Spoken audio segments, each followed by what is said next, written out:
Sitting on the beach under an umbrella is more therapeutic than I could have imagined. My flight landed perfectly, and after checking into my hotel, I headed to the beach. That was yesterday.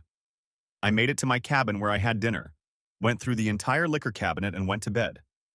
This morning I had coffee, had a light breakfast of pastries, and came straight back here to the beach. My friends were always posting pictures on Facebook of lounge chairs by the blue water and the white sand beach. I would see them and think, yeah, that would be great. As I sat here and now, I realized that those pictures could never capture the peacefulness I felt. A nice warm breeze was blowing and it was 83 degrees outside. The spot I chose was a semi-private beach, so all the public beachgoers were much farther away from me. I could see little dots of people from afar, but they didn't interfere with my tranquility. The waves were small but constant, with occasional bigger waves that rose high enough to crest. The white plume of spray from these waves made a wonderful splashing sound. The sand was clean and the water was clear as glass.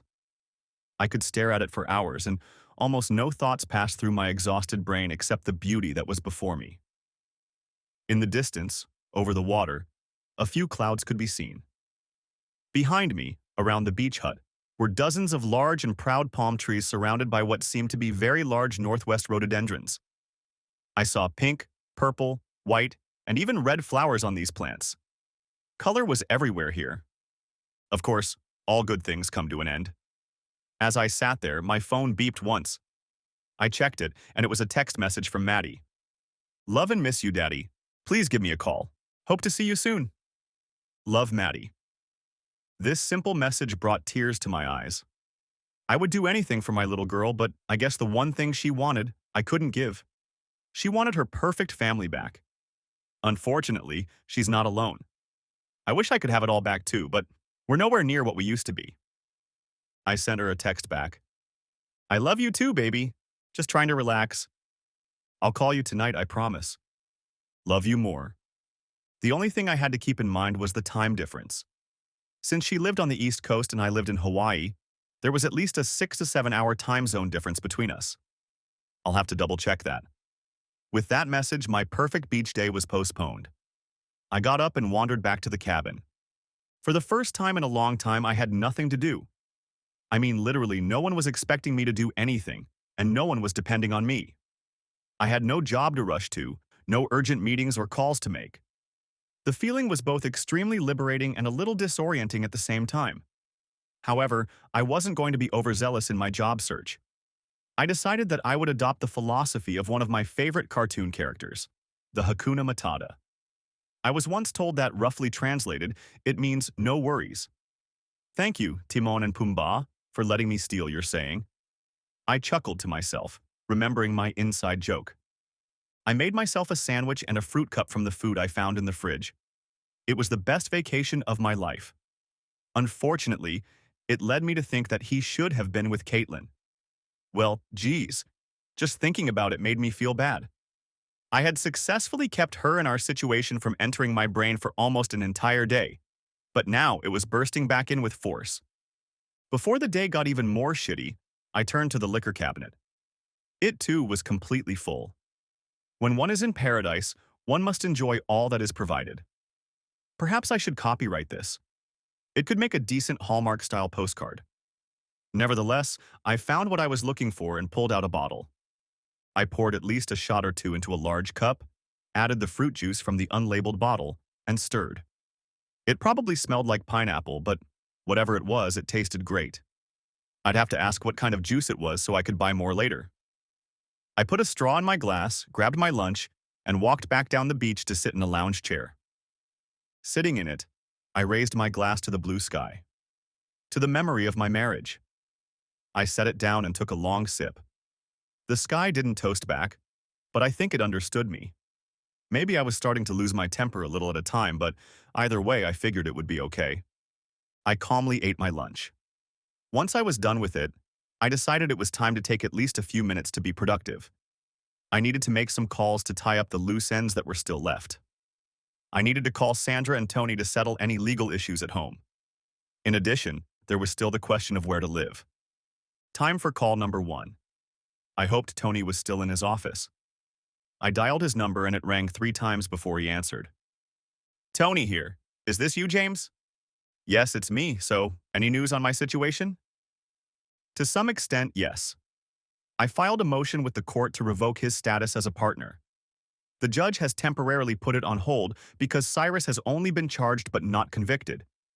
In addition, the feds demanded copies of all business records due to Cyrus and his side business.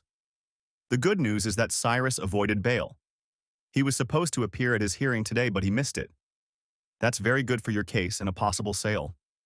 I'm still interested in that guy on the West Coast once this Cyrus mess is cleared up. You should get the letter today with the power of attorney we discussed. Okay, I'll forward it to you as soon as I get it. As for the sale and the Cyrus situation, keep me posted. We both hung up, wasting no time saying goodbye. So the idiot bailed, huh? What's next? Is he going to rob a bank? How the hell did I not see all his flaws before I got involved with him? They were always there, but I didn't seem to notice them. Another life lesson, I guess. After another sip, the drink began to taste pleasant. Before I could make another call, my phone buzzed with an incoming call. The caller ID said it was Kurt Simpson, wondering what he wanted. Hello, this is James. Mr. Holmes, this is Kurt Simpson. We were watching your wife's house last night and we have something to tell you. Go on, I said, interested. I was sitting about 2 houses away when a dark silver BMW pulled up to your driveway at about 9 o'clock this evening. I took pictures, but I can tell you for sure it was your partner Cyrus Black. He came to the door and was let in without any altercation. I couldn't determine what was said.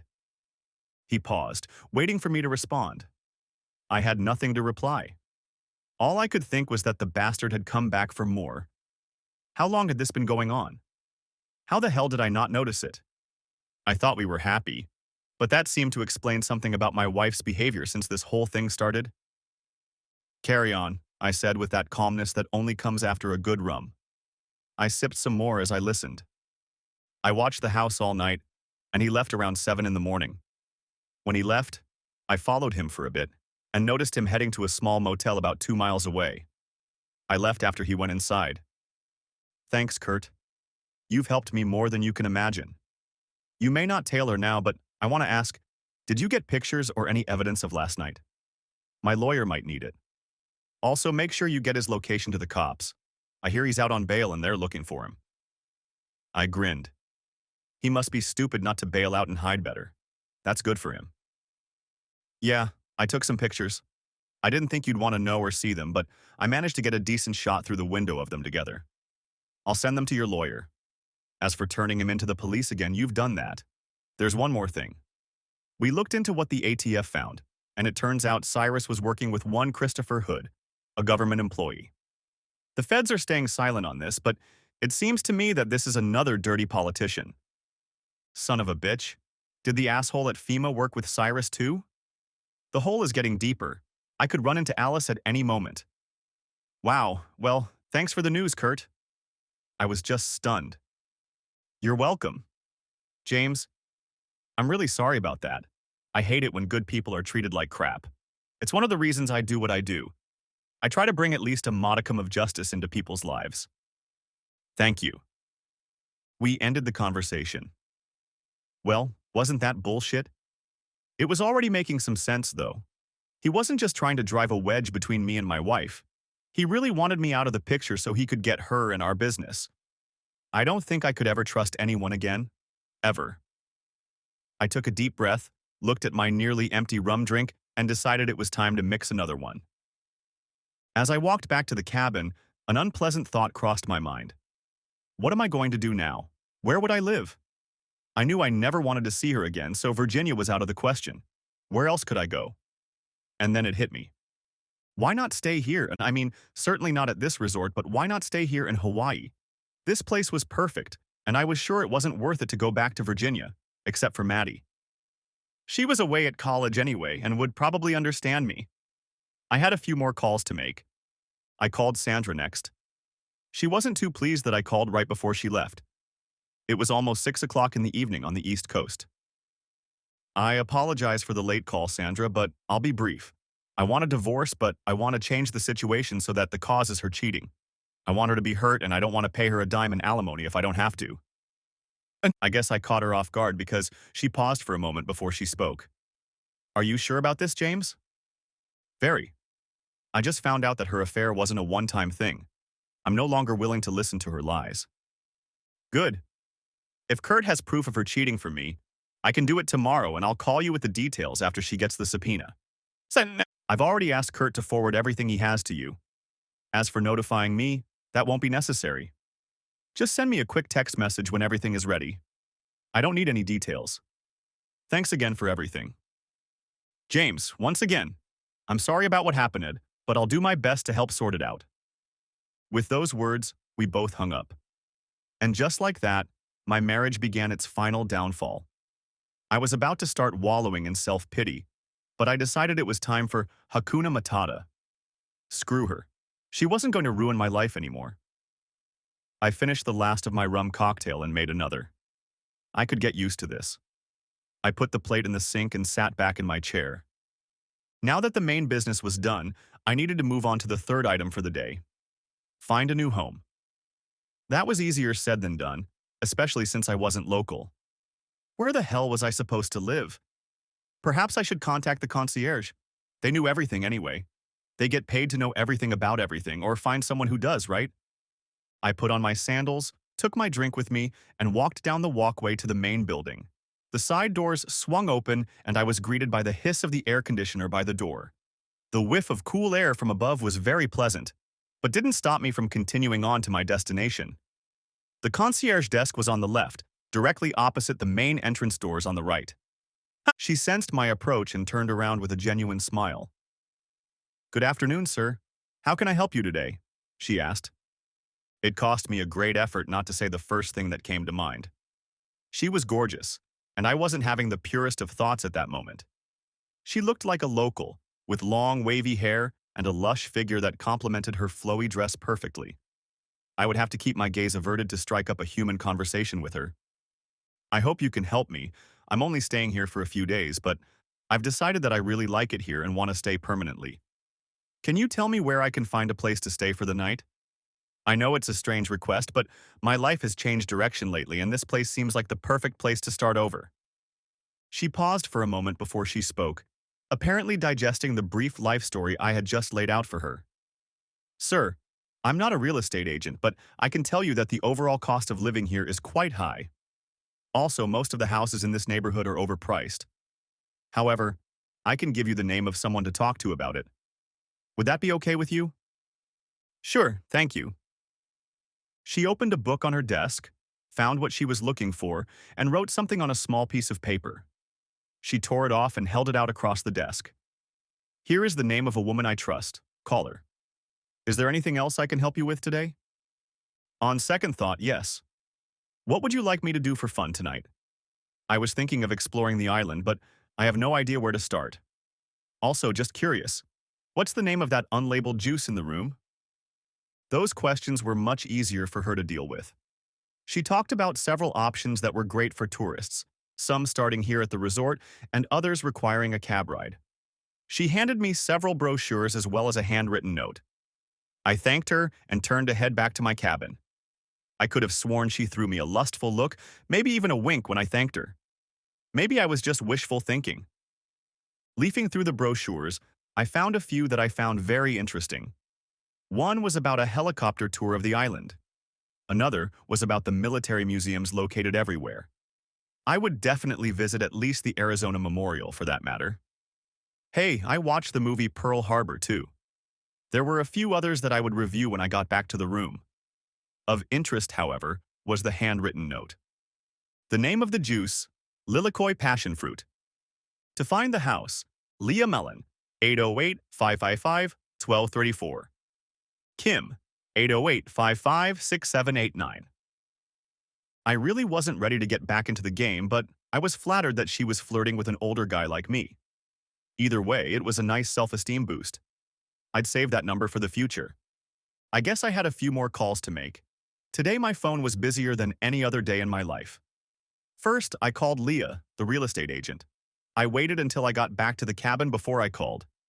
She picked up the phone with a cheery, "Aloha, this is Leah." Her voice sounded beautiful. Would all women in Hawaii be like that? I began to think that this was the best decision I had ever made. I came back to the present. Hi, my name is James. I want to buy something more permanent than staying at this resort, and Kim from the concierge gave me your number. Would you mind helping me out? Sure, it would be my pleasure. Could you tell me in general terms what you need? I don't really need anything in particular. I probably need 2 bedrooms, but other than that, I haven't really thought about it yet. Okay, do you have any location preferences? Just somewhere close to the ocean. She giggled, and even I realized it was a corny joke. In all seriousness, I don't really care about any particular place. I'd consider somewhere secluded, but still close enough to civilization to feel human. Some sort of letter was heard on the other end.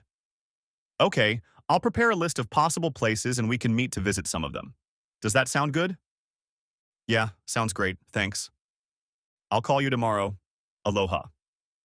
She ended the conversation as pleasantly as she answered. I was really going to love it here. There was one last call to make. I had promised to call my daughter, and I would always try to keep my promises. I mixed another beach pineapple, now my own nickname, and walked down to the beach chair again. I sat down and pulled out my phone. I stared at the screen, looking at her contact picture in the phone book. She looked so much like her mother. I really hoped she hadn't inherited her crazy genes too. The phone rang a few times and eventually went to her voicemail. I listened to her sing-song voice as she asked me to leave a message and she would call me back. I was halfway through writing a quick message when my phone beeped for an incoming call. She was calling me back? Strange that this doesn't happen more often, I thought to myself. I answered her return call and hung up on her voicemail. Hi, honey.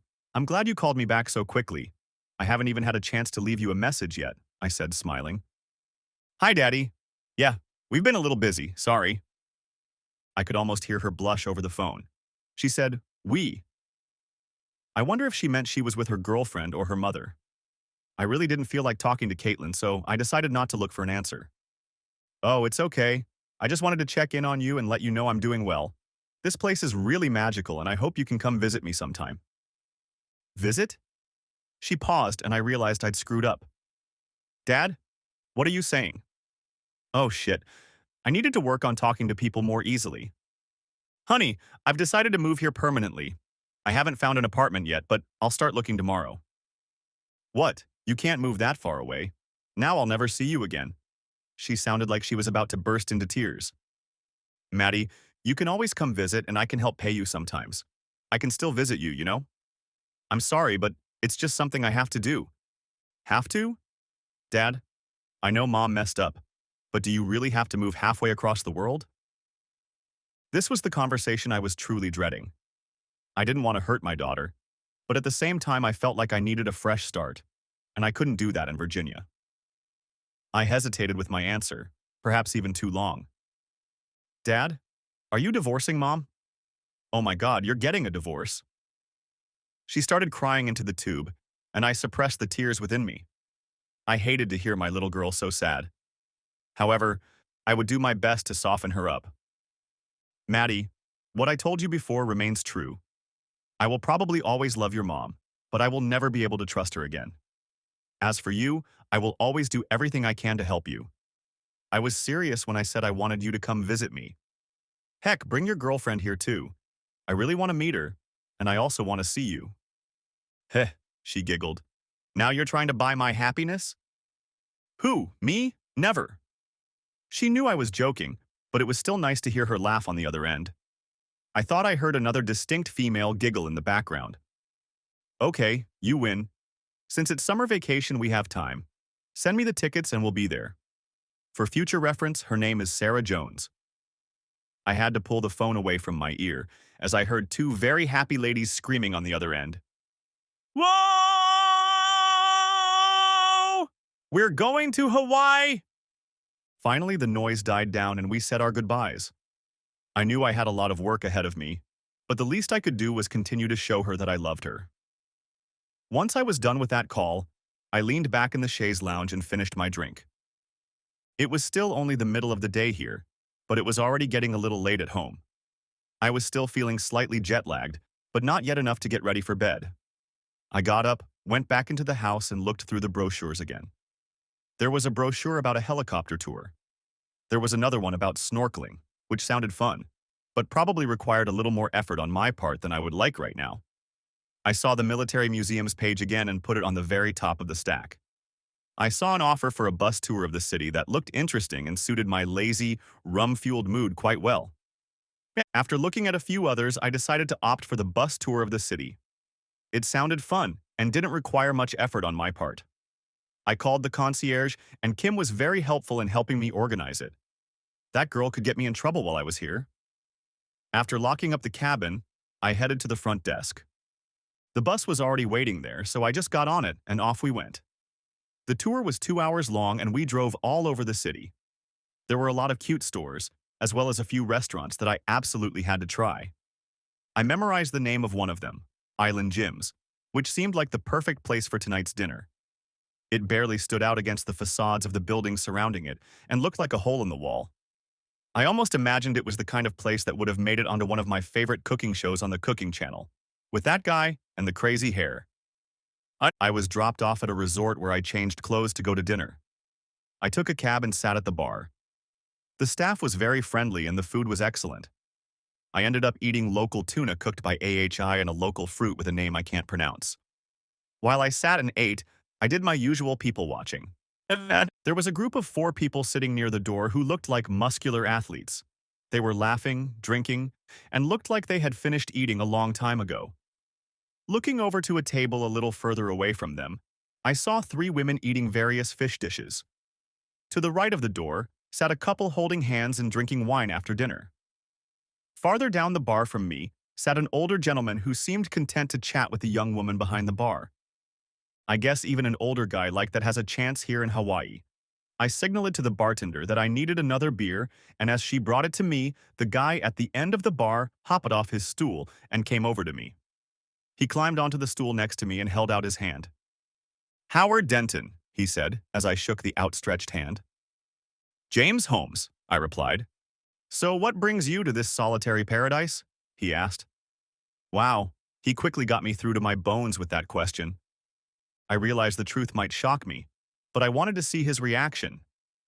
Anyway, my business partner tried to kill me and somehow convinced my wife that I cheated on her, which I never did. On top of that, she had been cheating on me with him for God knows how long.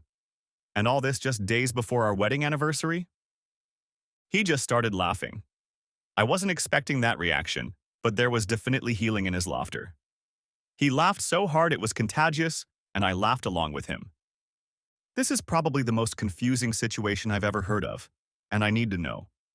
My wife left me 3 years ago for a much younger guy. Too bad the little boy didn't have any money and she didn't get the fortune from me that she had hoped for. Ha ha ha ha ha ha ha ha ha.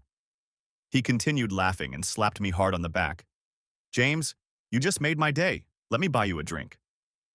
Who am I to argue with free booze and a fun conversationalist?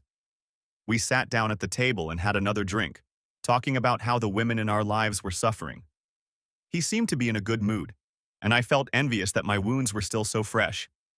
At least the alcohol was helping with it all so far. After the bartender informed us that last call had come, I stood up and held out my hand. "It was my pleasure. Pleasure to meet you," I whispered. I hoped he understood and that his drunk-ass translator was working. "Come here," he said, pulling me to him and giving me a manly hug. "You're fun to be with. I mean, you were fun to talk to." His drunken mumbling was about the same as mine, so we were in the same company. At those words, he hiccuped and, holding each other, we headed out the door. The bartender called out to us, asking if she needed to call a cab. Howard waved and shouted, "No thank you." One of the most surreal days of my life was ending on a completely drunken note. Howard and I walked slowly down the street. He turned us toward the marina, and a worry built up in my clouded brain that he was going to rob me and throw me in the water. I would have worried more, but I was too drunk to worry. We walked down the pier to a very large yacht. It had maybe 3 decks over the water, and the top one had one of those extra rudders that you can use to steer the boat, besides the one in the main deck house. The boat had a lot of portholes and looked like a small Arab boat on the launch deck. "Welcome to my humble abode," he muttered, waving his hand broadly toward the boat. "Would you like to come aboard?" he hiccuped. "Aboard?" I had nowhere to go, so I nodded in agreement. That nod was a big mistake as the world began to spin. I grabbed the side of the boat so I could see straight again, and then slowly climbed aboard. We walked inside to a large living room-style cabin, and I settled into a cushioned chair. He pulled out another bottle, unlabeled, but poured a dark brown liquid into it. Without a word, he poured into 2 full shot glasses without ice and held one out to me. I vaguely remember us finishing them, and that was the end of it. I don't even remember what we might have talked about. I woke up to the cries of seagulls and the slight rocking of the water. I vaguely remember sitting in a soft chair and drinking some very tasty rum. My head was spinning, and my mouth was as dry as the desert. I stood up, and after calming down, I walked over to the small refrigerator next to the couch and pulled out a bottle of water. I drank half of it and then stopped to take a deep breath. I really needed to cut back on the drinking, of course. That's what everyone says when they're hungover. Looking around the marina, I saw a lot of other boats. Some were as big as the Howard, but most were small to medium-sized. The sun was just setting behind the distant mountain peaks, and the breeze was a welcome relief. Barring a raging headache, the scene was breathtaking. I heard some grumbling from the stairs leading below deck, and decided that Howard had awakened in the same condition as I had, or worse. He rose, stumbling, and muttered some words I couldn't make out. He sank down on the couch, lifted his head, and started laughing. "Son," he looked right at me. "That was one hell of a night." I agree, but right now I could use some coffee and ibuprofen. He nodded and walked over to the cabinet, pulling a bottle out of there. He tossed it to me and then walked over to another tall cabinet against the opposite wall. He opened it, and behind it was a cleverly hidden coffee pot. I opened the pill bottle and shook out 4 pieces while he brewed the coffee. I drank the pills, washing them down with the remaining water, and sat down in the chair I'd slept in. "Any plans for today?" he asked. "Actually, yes. I need to tie up some loose ends in Virginia and look for a place to live here. Right now I'm just staying at the White Sands Resort." Howard hummed and sat down on the couch to wait for his coffee. "If you get any free time or need any help, give me a call." He pulled a business card out of his shirt pocket and held it out to me. At that moment, several thoughts raced through my stupefied brain. Why would he have the cards in his shirt pocket? How does he still have them there after all the drinking we did last night? And finally, what does he need from me other than a drinking buddy? "Sure," I answered instead. I was in no condition to have a long conversation. He handed me a mug of coffee and took one for himself. We sat and drank in silence, just enjoying the breeze and the quiet serenity of the harbor. After a while, he looked at me and said, "So, what are you going to do now? Last night you said you were selling your business, so what's next?" When he wanted to, he got straight to the point. He must have been one hell of a businessman until he retired. Thinking about it, I don't remember telling him about selling the business. I must have been really drunk and passed out. Honestly, I don't know yet. I've decided to move here, but I haven't gotten to that point yet. If I can find a way, I'd love to fly. He nodded and sank into thought. "All right, if you need anything until you figure it out, let me know." With those words, I thanked him and stepped off the boat. I took a cab back to the resort where I went straight to my cabin and collapsed on the bed. Sleep was wonderful until my phone rang again. "Hello," I answered, tucking myself into my pillow. "Mr. Holmes, I was calling to see if we were going house hunting today." Oh shit, I'd completely forgotten. "Yes, of course, I'm running a little late, but I can meet you in about 30 minutes, okay?" "Sure, see you then." Shit. I rushed into the bathroom, taking a quick shower and putting on clean clothes. Brushing my teeth quickly, I ran to the concierge desk. Kim was there again, looking as gorgeous as ever. "Hi, Kim. Can you help me out? Your friend Leah is meeting me, and she told me to ask you where she likes to get coffee. That's where I'm supposed to meet her." "Ah, yes, Mr. Holmes. She likes to go to an establishment 2 blocks from here called Kona Hut. Honestly, it's just a regular coffee shop, but it's a really nice place." I thanked her and ran out the front door. I caught a cab to take me 2 blocks away, for which I was very grateful. These blocks were nothing like the neighborhoods in Virginia. This resort was at least 2 miles from the nearest cross street, and the second one was another 2 miles away. I tipped the cabbie, and he pulled away as I entered the house. A woman, obviously a native of the island, came up from a table by the door, She was gorgeous, with swarthy skin and smooth, raven black hair. She smiled radiantly and waved at me, inviting me to take a chair at the table across from her. Spread out in front of her were at least 10 different printouts of the houses I guessed we were going to see. "Hello, Mr. Holmes. I'm Leia," she said softly. "Hello, and please call me James." "Okay, let it be James. First, let's go through them and narrow it down to the ones you really like. There's no point in checking out a place if it seems ugly to you. I picked them based on what you and I talked about yesterday." "Sounds good to me. Looks like it's going to be Hakuna Matata again today, my new daily mantra." We sat down and went over the 10 she had pre-selected for me. She talked about all the intricacies, as well as possible problems with some of them. I wasn't afraid to do some minor renovations, but I didn't want to get an outright lemon house either. I narrowed the list down to 3 houses I wanted to see in person, and we agreed to meet at a coffee shop the next day, early enough to have time to visit before lunch. I returned to the resort and decided that now I needed a nap. I woke up a few hours later, still feeling the effects of the drink, but not as bad as before. I took a few more ibuprofen tablets, drank a bottle of water, and walked out onto the sand of the beach.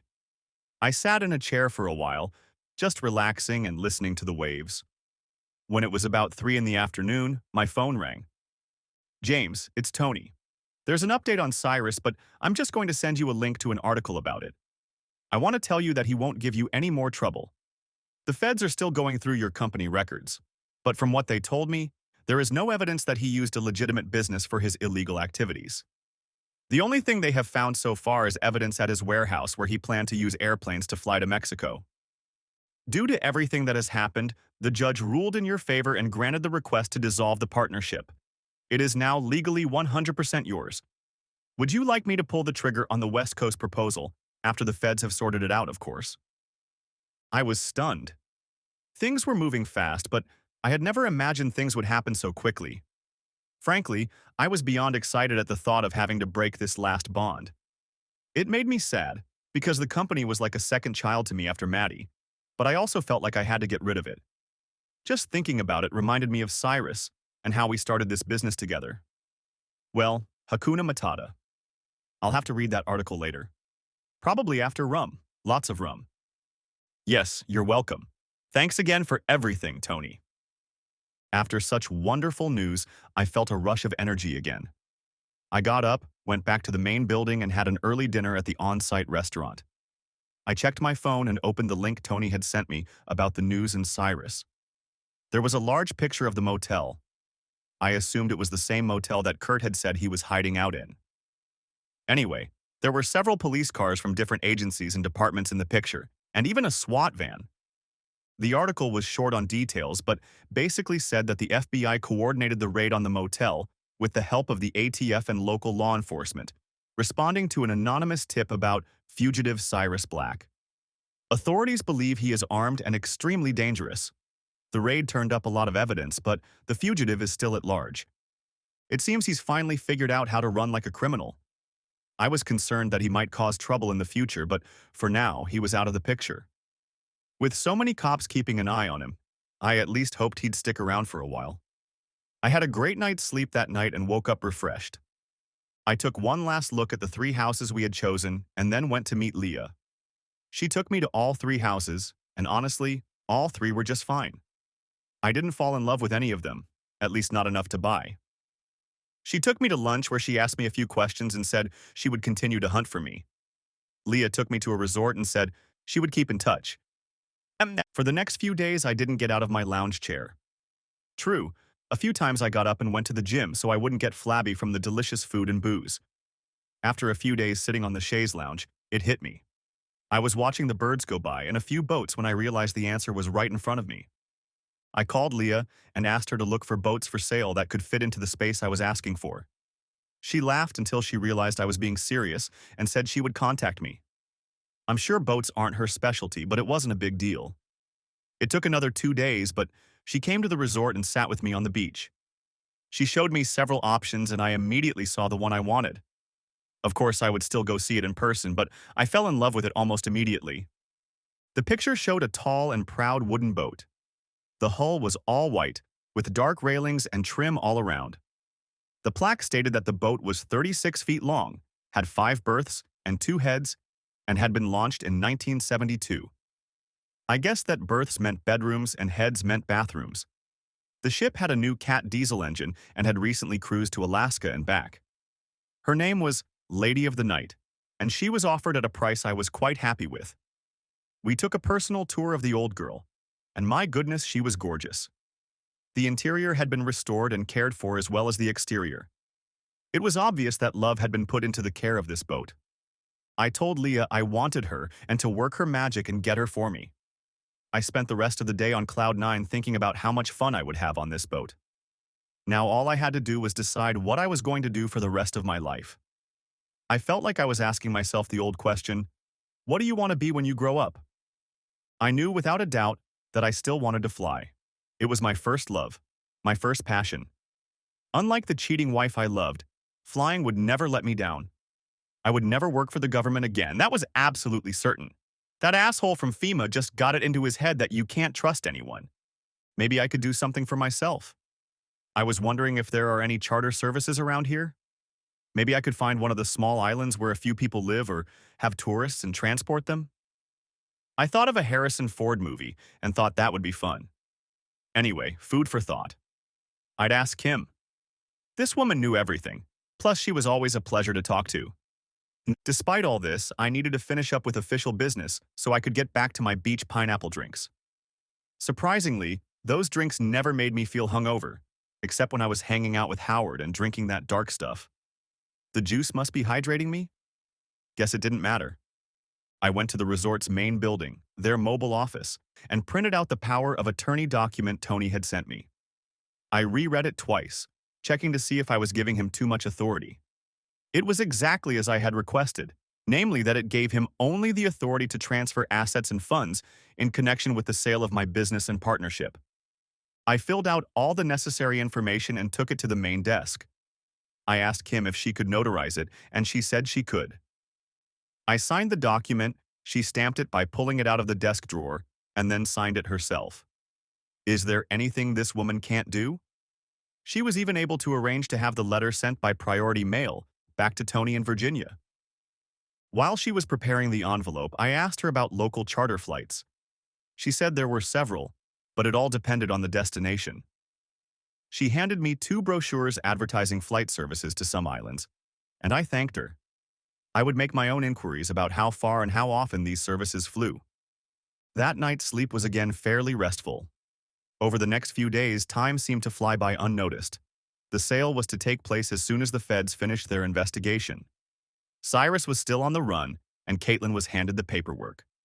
She first tried calling me, then texted me. I replied with a simple message, asking to speak to me through Sandra. Had I acted like a coward by not talking to her? Probably.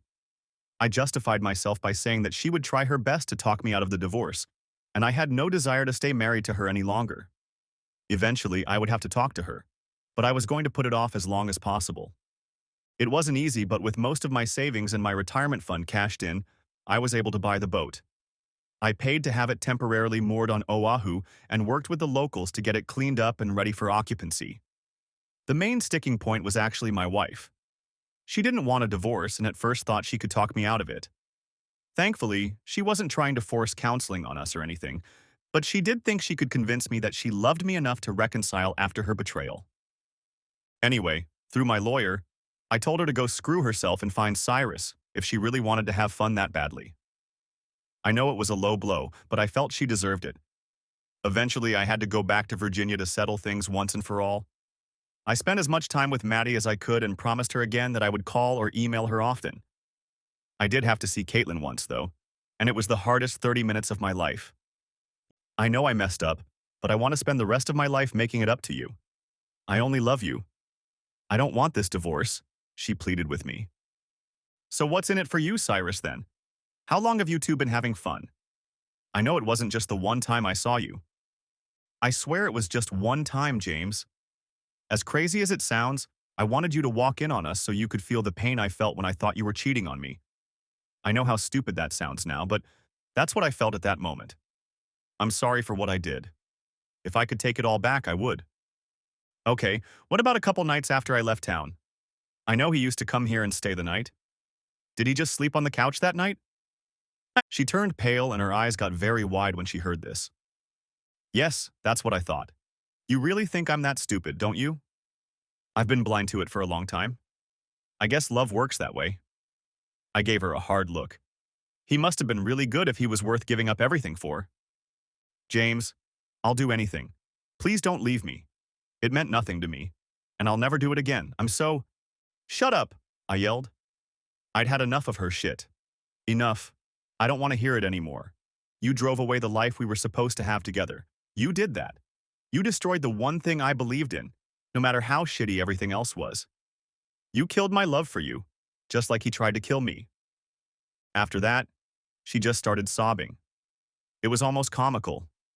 If it hadn't happened to me, I wouldn't have believed it at all. How could such a great love lead to such a death? Those two must have worked something out, or she must have been really stupid to fall for his crap after knowing him for so many years. I left her like that, telling her it was over between us. Before I left town, I gave Maddie some tickets to come back later in the summer. Caitlin wouldn't get her wish and we'd be divorced whether she liked it or not. While I was in town, I talked to both attorneys and even stopped by to see Sean. I mentioned to him that I was thinking of starting my own charter service in Hawaii and asked if he would be willing to help me. He asked if he might consider it, and of course I told him to take as much time as he needed. After all of this, I returned to Hawaii, my new home. The yacht was perfect for me, and I loved the quiet of the ocean at night. Eventually, the feds ended their investigation and allowed Tony to finalize the sale to Rapid Relief Logistics. I just asked him to make sure the new owner took care of the three who still worked for the company. Jenny, Tammy, and Sean were great employees and didn't deserve to be sent out on their asses for what Cyrus was up to. At this point, I didn't care if Cyrus was found. He'd lost everything, and all for my wife. I hoped he would enjoy being on the run. When I returned, I began to explore the possibility of starting my own charter service, but it would have to be aimed at the smaller islands. There were already several charter services between the largest islands, and I wasn't sure if it was worth competing with them yet. I needed to learn more about the area first. The only change I made after returning from Virginia was to move the mooring from Oahu Island a little further down the chain, to Molokai Island. I figured it was in the center of all the islands and would be a good place to start my small island hopping service. Plus, it was more secluded, had fewer people on it, and was beautiful in its natural features. As soon as the RRL sale is finalized, I will start working on it. In the meantime, I just sat on the deck of my boat and enjoyed beach pineapple. Finally, I felt I needed some human companionship, so I called Kim. I decided I would have fun and at least ask her out. She accepted a dinner invitation before I even had a chance to propose to her. I took her to Halewa Joe's, a seafood place she had recommended to me. The outside of the place didn't look like much, but the inside was pretty nice. When we were seated at a table on the back patio, it took my breath away. In front of us was a stunning view of a small lake with a white dock that stretched out in the middle. The mountains around us were just as colorful, and the thick greenery surrounding us seemed perfect. We sat down, and I decided it was time to get to know more about each other. Up until this point, all I knew was that she was very smart and worked as a concierge. So, Kim, you've lived here your whole life? She nodded. Yes, my family is mostly from here, from Kaneohe, but my grandmother lives north of here, in Ahuimanu. I've been to most of the islands, but I haven't traveled farther. Where are you from? I lived in Virginia until recently. I decided to sell my business there and moved here. As for the rest of my family, that's a long story that I can share another time. For now, I'll just say that I'm divorced, and I have a daughter that I love very much. It was time to change the subject, which I did. Right now, I live on Molokai, at least on the yacht moored there. I intend to open a charter flight service and continue to fly. It's my real passion in life. Her smile lit up the room. I think she was happy to hear that I had moved here instead of staying just a tourist. Dinner was brought over, and we enjoyed the easy chit-chat that occurs when two people get to know each other. She turned out to be very intelligent and so beautiful that I held my gaze on her twice. When we were done, I put the bill money and tip on the table and we left. Overall, the dinner was just refreshing. I hadn't been on a first date in decades, so it was nice to know that I could still talk to a beautiful woman without mumbling. I drove her back to her apartment and she invited me out for a drink. I secretly hoped that she would accept so that we could continue this wonderful evening. And so it happened. This evening, we got down to it. Waking up the next morning, I found her bed empty. I got up and she was already in the kitchen drinking the coffee she had made. She had a serious look on her face and she said, "We need to talk." I was no longer in a good mood and was thinking the worst. No man likes to hear words like that. "James, I really like you. Last night was wonderful and I hope it was as good for you as it was for me." "Kim, it was amazing. You are an amazing woman and you made me a very happy man last night." I smiled, remembering it all. "I'm glad to hear that. I just want you to know that I'm not looking for anything serious right now, okay?" An almost anxious, expectant expression appeared on her face as she waited for my answer. In the meantime, I was afraid that after one night she would say she wanted to move in with us or get married or something. After all, we were on the same page. I smiled and replied, "Kim, I'm not in a position to want anything serious right now either. I really like you and I hope we can see each other more often, but I'm not thinking about marriage and kids just yet." I finished with a chuckle and a smile. She smiled, apparently having heard the right answer. "Well, of course I want to keep dating you, you big dummy," she giggled. I told her I would call and fly over to see her very soon. I pulled myself together and left her with another passionate kiss, the kind that almost made me pull back in the door. I returned to my new home on Molokai and was on cloud nine the whole time. When I got my boat back in place, I noticed something funny. The mooring next to mine was occupied by Howard's huge boat. I walked up to it and shouted, "Ahoy!" It took a minute, but Howard found a window and looked out to see who was there. When he saw me, he came out of the cabin onto the deck and waved at me. "Come aboard, James. It's good to see you, my friend." I was at a loss as to why he was here, but I didn't care. He was my only friend here at the moment, and as far as I could tell, a good friend.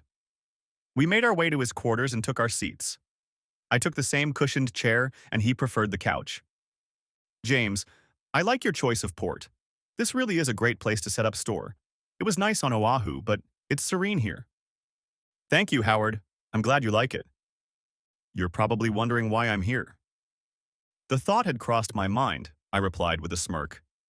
"I mean, I know we can both appreciate the finer things that can be distilled, right?" "Haha. See, that's why I like you. I actually have a proposition for you. I know you said you've just started looking for places to start a new charter service, and I'd like to help you out. I have an offer to sell an airplane. The pilot is retiring and just wants some extra money to help with a move somewhere in the Midwest." "I'm listening," I said, encouraging him to continue. "I don't know the details, but he said it's a 1957 Beaver, whatever that means, and it's been very well cared for. I must confess I have a vested interest in helping you with it. I have friends who want to come visit me for a very unusual vacation. They want to go to one of the small islands that are uninhabited for a couple nights and camp on the beach. If I can help you get that airplane, could you help me? I have guests like this from time to time, and it would be very helpful to me to have a business partner who could fly with us as needed." I thought for a moment. I would need to register here and get a good set of cards and stuff, but there was no reason why I couldn't start my business with exclusive clients like this one. I looked at him, smiled, and said, "Sounds great to me. Of course, I need to take care of the official business, register myself and the airplane with the government, and study maps of the area and such. When are your friends arriving?" "They're flying into Honolulu next week." He must have seen the shock on my face, so he continued, "Sorry for such short notice, but I'm really stuck here and could use a favor." "Okay, Howard. I can take care of the paperwork tomorrow. Contact your guy and tell him I want to take a look at this airplane of his. If it's a sound machine, I'll consider buying it. Now, how about we get a drink and talk about something a little less important?" He grinned. "Sounds like a great idea." So that's what we did. We drank and I ended up falling asleep on my couch, never making it to my bunk. The next day turned out to be truly miserable. Damn Howard and his gloomy rum. I had to stick to my own drinks from now on. Not only was I suffering from a hangover, but dealing with government officials was slow and tedious. They required me to fill out a ton of paperwork, as well as a bunch of proof of my previous experience and pilot's license. Fortunately, I had my license, but all my flight logs remained in the state of Virginia. I decided to call Sean. He and I talked for a while. He told me about his new boss and I told him about my new plans. Sean, do you want to work for me again?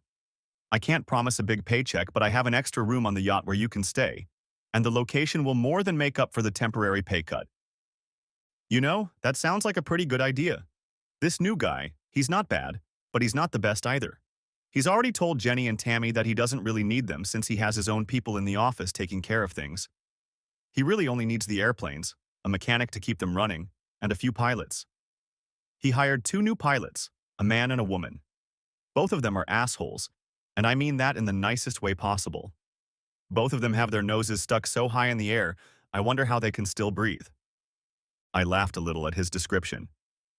Tell you what, talk to the girls and see if any of them want to move here. I know Tammy has a husband and kids, so it might be difficult, but Jenny was single, right? Yes, but I'll talk to both of them anyway. Tammy might actually be okay with the move because she just told me yesterday that she caught her lazy husband having fun with her. While she was working hard, he was at home entertaining the neighbor girl, even though the girl was only 19. Damn scum if you ask me. I was forced to agree. Holy shit. Talk to them and let me know.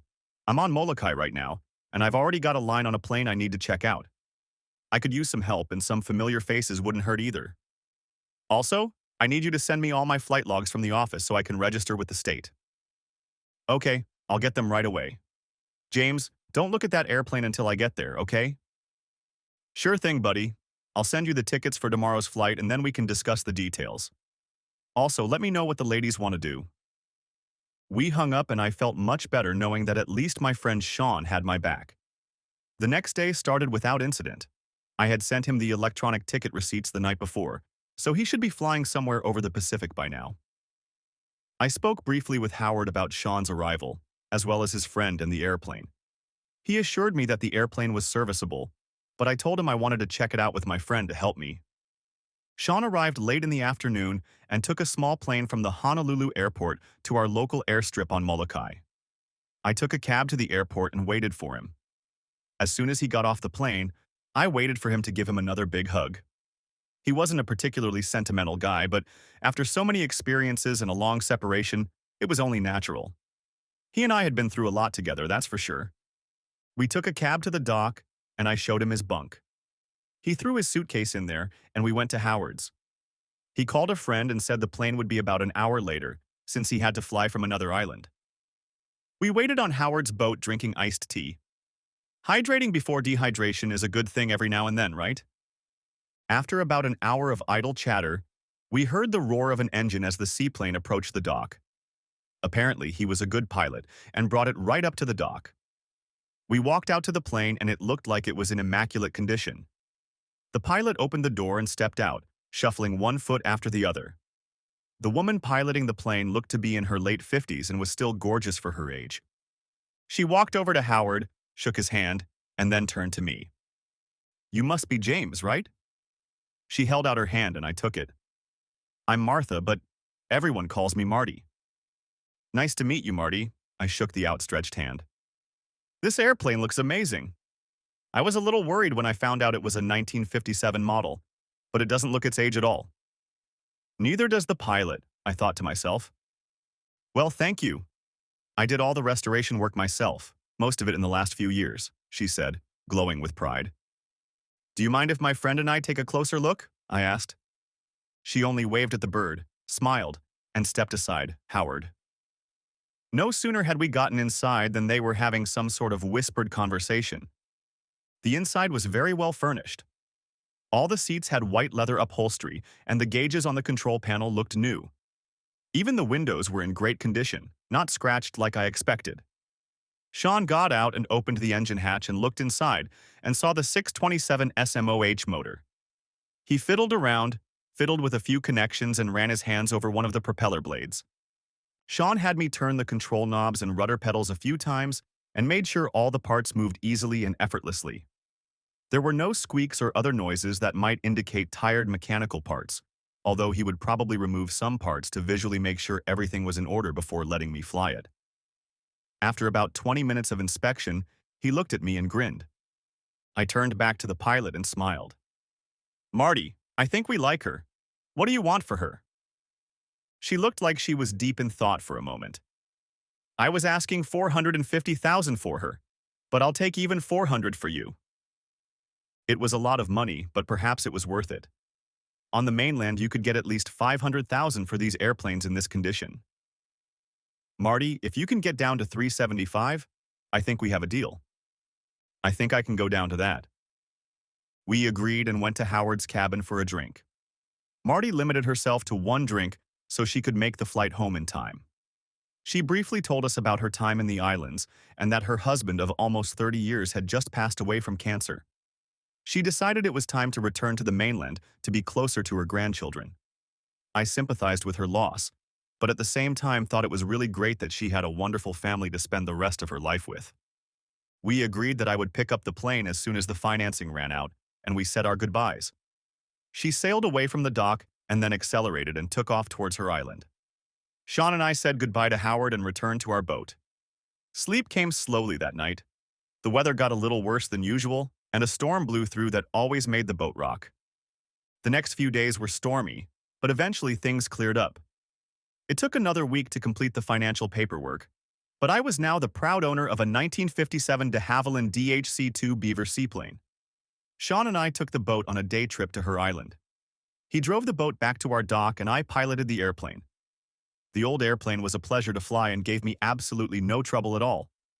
Of course, I got back before he did, so I hung out with Howard until Sean drove the boat back to the dock.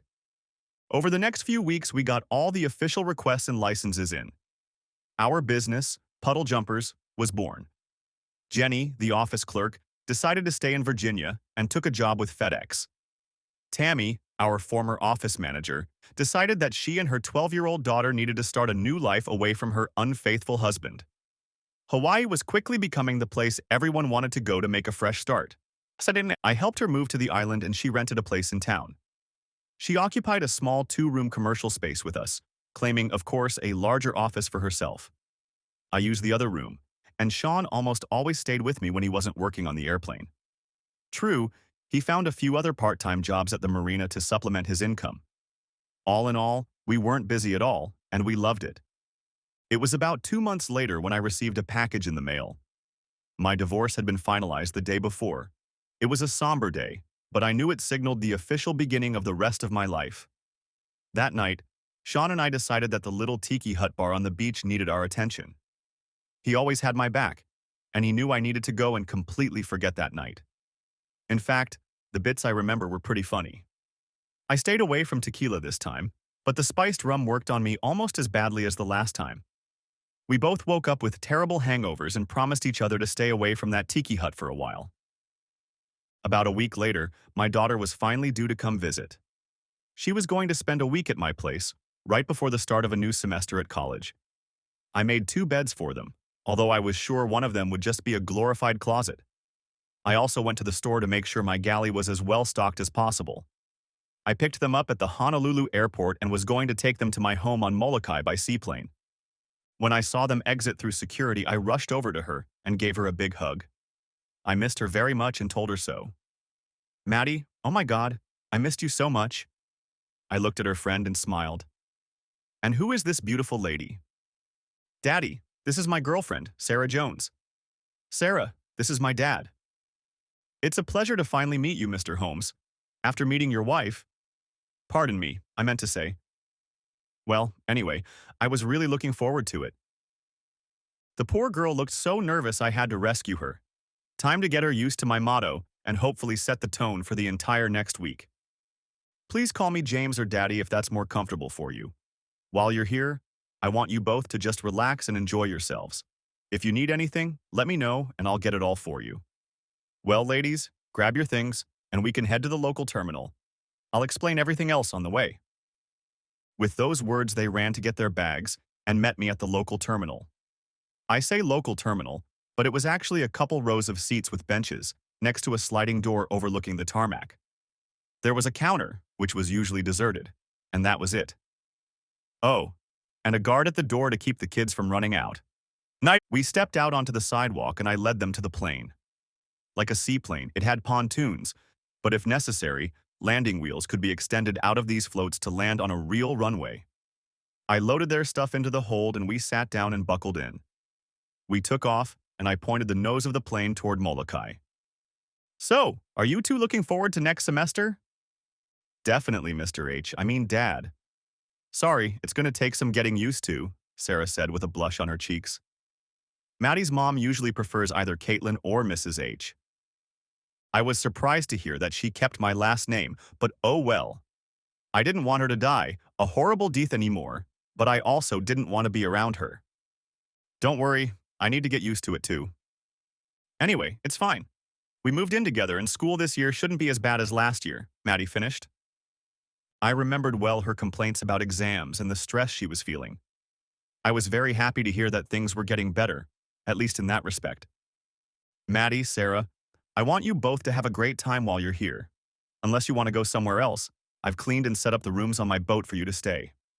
I've made 2 rooms, but I'm not old enough to think you'll actually sleep separately. Use one of them as a glorified closet or something. They both blushed at that, and my daughter whimpered, as usual. Dad. It was mostly for show, but still hilarious. We all started laughing about it. It felt good to laugh with her again. It had been too long. Once we get there, we'll get your stuff, and then we'll go meet my roommate, Howard. You guys are going to love hanging out with him. He's awesome. After that, I'll take you guys out to dinner. Sound good? Yup, they both replied in unison. My intuition told me that they probably did that a lot, and it was a good thing, I guess. We made the rest of the drive, chatting mostly about college life. The girls, mind you, the women, were very happy together. Anyone could see that. Now, I'm going to have to get used to thinking of my daughter as a woman. We landed on the water, which was a first for them, so of course they were thrilled. After tying the airplane to the dock, we walked to my boat. Papa, oh my gosh, is this your boat? My daughter exclaimed. Yes, it's totally mine. I let Sean, my mechanic and friend, use one of the bunks. You remember him from Virginia? Oh yeah, I think I do. That's cool, Dad. So which room is ours? I led them under the deck and showed them their rooms and where the head was. I pointed out Sean's bunk and mine, and then took them back to the galley. They sat down at the table while I showed them the simple kitchen. It only took 4 minutes. Ladies, go get settled, and when you're ready to meet my friends, come up on deck. They left for their room, and I mixed myself a beach pineapple and went up on deck to my favorite chair. I was sipping my drink, enjoying the noise of the seagulls flying around, when I heard a light groan coming from the lower deck. I turned on the radio and immersed myself in the 80s playlist I had set up on my iPod. At the moment, I was nodding my head to Down Under by the band Men at Work. The funny thing is, the music itself wasn't that great, but just listening to it brought back memories of when I was young and listening to it when it was new. After about 30 minutes, the ladies came over, looking a little flushed but otherwise happy. I didn't want to know what they were doing. Honestly, if it had been anyone other than my daughter, I would have been curious, but with her, I didn't even want to imagine it. Hey, are you guys ready to have a drink and meet my roommate? I asked. I knew they were both under the age of 21, but here on my boat, I'd let them dabble a little. Sure, what is it? Sarah asked. I call it beach pineapple. It's basically a rum and juice that I think tastes like pineapple. I made it up when I first came here and spent almost all my time at the beach. They're really delicious. I've made a batch in the galley, if you'd like to go and pour yourself a glass. They did so and joined me on deck, each with a full glass. I led them out to the dock and we walked to Howard's boat. If my 36-foot boat impressed them, their eyes darted around at the sight of his huge yacht. Ahoy, Howard! Can we come aboard? Shouted I to him. Knowing him, one would have assumed he was already passed out below deck. I was pleasantly surprised when a gorgeous red-haired girl came up to the rail and waved us over. Come on up. Howard and Sean are here discussing the finer points of beer. Personally, I think all beer is the same and tastes like crap, but that's just my opinion. We climbed aboard and she held out her hand. My name is Tanya Pierce. My friends and I are spending a week in Hawaii, trying to forget about real life for a while and pretend we're normal. I was at a loss for words, knowing full well who Tanya Pierce was. She was a major star of the big screen, starring in several very popular movies. Her last movie, Windy City, was a thriller about a serial killer set in Chicago. I watched it, as I'm sure the rest of the known world did. I didn't realize Howard knew such famous people, but I suppose it shouldn't have surprised me that much. After all, he had connections. I finally found my voice. It's a pleasure to meet you, Tanya. My name is James, and yes, I know who you are. She smiled, though I'm sure she was used to being recognized everywhere. I guess that's the price of stardom. You said Howard and Sean are discussing beer? I need to see that, giving her an excuse to take her mind off the conversation about her. Sure, follow me. And off we went. She led us to his main cabin, where Sean sat in my usual chair and Howard sat in his usual spot on the couch. They were both holding a pint each of something dark and arguing about which was better and why. Tanya cleared her throat to get their attention, and Howard was the first to look up. Oh, welcome back, James. I assume one of these lovely ladies is your daughter, Madison? He was simply fascinated. Yes, and this one is my pride and joy, he pointed to Maddie. And this one is Sarah, her girlfriend. They're staying with me for the week. Ladies, this is Howard, my friend. And this guy is Sean, my best friend and mechanic, although sometimes I think he just sits there and just pretends to fix things. At that, I winked at Sean. He waved me off and then turned to the rest of the group. Welcome, ladies. Ignore your father, he's delusional, thinking he's the world's greatest pilot or something. The girls were still a little stunned to be in such company, so they just smiled and said, "Thank you." So, James, since you're here, you can help settle the dispute. Sean thinks the dark stout is better than my wheat beer. What do you think? Asked Howard. I think you're both nuts for sitting here arguing about the subtleties of beer when we could all be enjoying the sunshine, I replied, exaggerating the subtleties with air quotes. I looked at a smiling Tanya and asked, "What about you, Tanya? Wouldn't you like to go out in the sunshine and enjoy this beautiful day?" "Hell yes. Let me get the others from the lower deck, put them in spacesuits, and we can all go out on the bay and swim or something." With those words, she ran down into the belly of the boat. See, at least she has her priorities straight. Guys, seriously, Tanya Pierce is here and you're arguing about beer? I laughed and walked over to my daughter. Ladies, why don't you both go back to my boat and get into your costumes? We're going to take this monster out on the water and really enjoy Hawaii like it was meant to be. It was truly going to be a Hakuna Matata day for everyone. End of part 1. Part 2 may be coming out in 10 hours. Write in the comments if you're waiting for it. Also, give a like under this video and subscribe to my channel. I hope you enjoyed this video.